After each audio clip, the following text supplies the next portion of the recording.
நம்ம எல்லாருமே ஆவலோட எதிர்பார்த்த ஜோசப் விஜய் எனும் நான் அந்த ஒரு வேர்டை கேட்கறதுக்கே கிட்டத்தட்ட ஒரு வார காலம் ஆயிடுச்சு.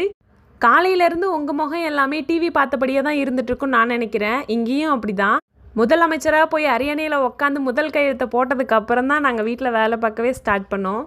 இந்த நாளை சும்மா முதலமைச்சராக பதவியே இருக்கிறாரு அப்படின்லாம் சொல்லிட முடியாது. ஒரு புது மாற்றத்துக்கான நாளும் ஒரு புது எழுச்சிக்கான நாளாகவும் தான் நான் இதை பார்க்குறேன்.